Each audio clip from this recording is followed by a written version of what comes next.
heart. Somehow you bring me a broken heart.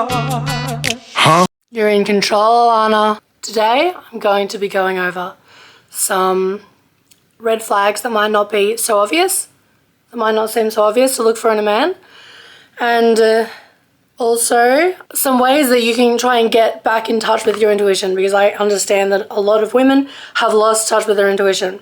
So the first way that I thought of was to zoom out. I know that I say this a lot, but zoom out and see the bigger picture. You know, like put your phone down for a sec, like just give yourself a moment to actually gather your thoughts, because handsome! You and me both. Cut out comparison. And I mean stop Insta-stalking this boy's ex-girlfriend.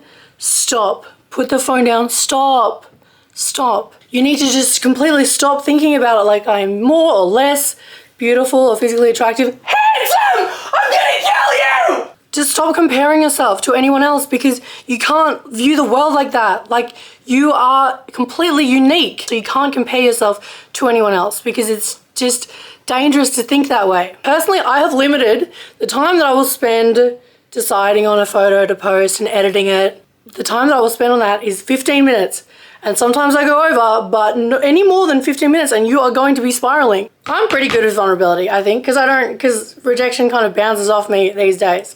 I feel like I've built myself into a pretty solid mountain. I am a mountain. I am a mountain. I am a fortress.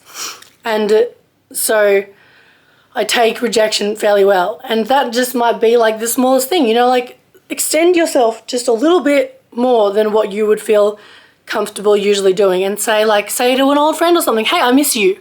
Like, hey, I'm sorry that I was an asshole for like a decade of our lives. Or like, vulnerability is what opens up a door to love and joy. You know, like you can't have things like love or joy without vulnerability. Because the thing is, everything that is not vulnerability is kind of just wasting time. That's how I see it. Expect less. Demand more. Demand everything. Yeah, this YouTuber, Stephanie Buttermore, she talks a lot about learning to eat food again like a normal person.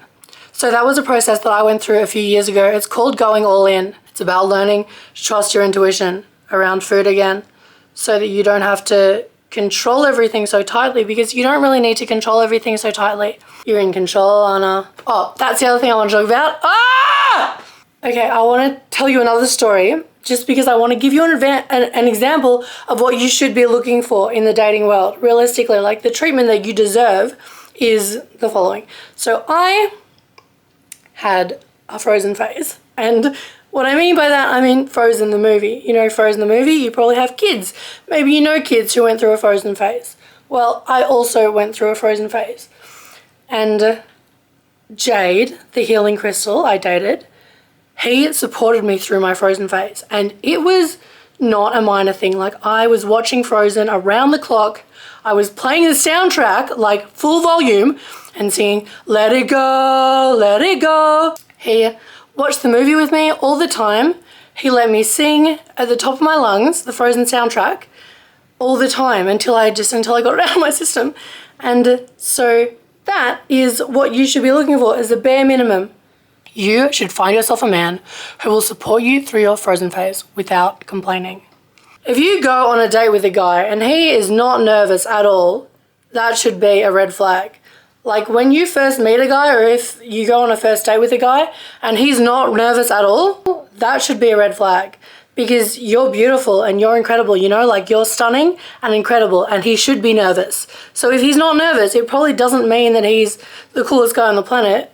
It probably means that he's calculating. He's done this before kind of thing. So that's something to look for. Just look for like signs of humanity, you know, like signs of humanness. If he is not nervous, it should be a red flag.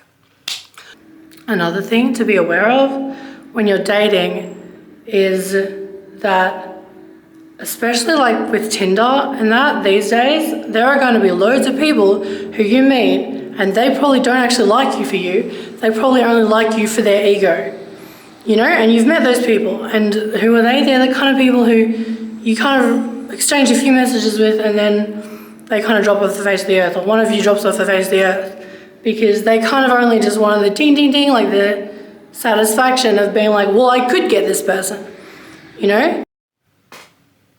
I'm back. I miss you every time. I wrote a list of maybe some ways that you can try and get back in touch with your intuition, because I understand that a lot of women have lost touch with their intuition.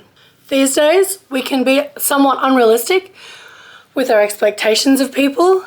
Like, you want to be with the guy who's a Casanova, you know, like he's as cool as a cucumber. He's the coolest guy in the room. But let me tell you something, you probably don't actually want to be with that guy because, handsome, stop interrupting the video! I am so sorry. Please forgive me for that. Yeah, because that guy probably isn't going to treat you very well, you know? Like, that's a mistake that I feel like a lot of younger girls make. You want to be with a guy who's cool as a cucumber. And the only problem with that is that you can go for guys who are just cold, you know?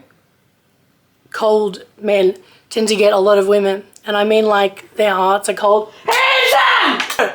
This has been an accumulation of a number of things. That's not my hair trigger reaction. Having a human moment, you know? Nobody's perfect. Breathe in from everywhere else in your body. And exhale from it. Feel a lightness in between your chest and the space in front of you. And exhale the space in between.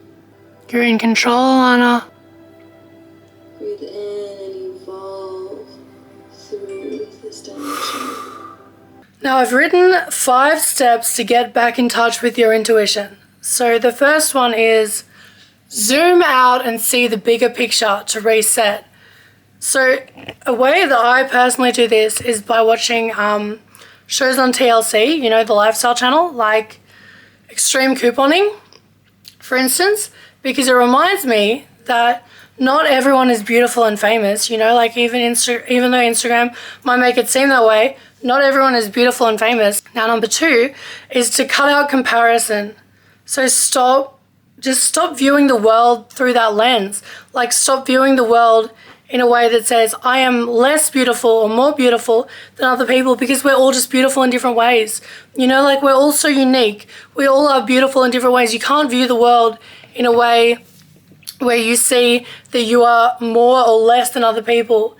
That's not helpful. It's not healthy. Number 3 is spend less time looking in mirrors and at photos of yourself, because you realize that you're drowning in your own image, you know, and that's not you. Like, what does it feel like to actually be in your body?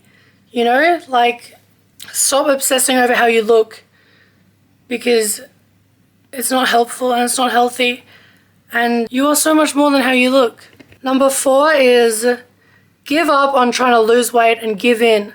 Surrender to food. So this comes from a YouTuber named Stephanie Buttermore, and I'll put a link in the description, but she talks about going all in. And what that means is she just kind of like surrendered to food, and she was like, okay, I'm just going to let myself eat whatever I want. And in time, you kind of get to a place where you can eat intuitively. And then finally, number 5 is realize that everything worth having is on the other side of your comfort zone. And anything worth having requires vulnerability. And if you want to just start to experiment with vulnerability, a good way to start experimenting with it, if you're not too sure yet, is to send an I miss you text. You know, I send them all the time. It's just like simple, it's sweet, you know, like I miss you. Because I'm sure that there are loads of people that you miss. Aren't there loads of people that you miss? Well, tell someone. Tell just one person. Just say I miss you. And then the worst thing that can happen is, I mean, what's the worst thing that can happen, really? Like, maybe they don't reply. And so, or maybe they will reply, you know? Maybe they'll be like, I miss you too. Everything worth having lies on the other side of your comfort zone. I missed you. I love you lots and lots. And you're beautiful and you're perfect and I love you. Huh?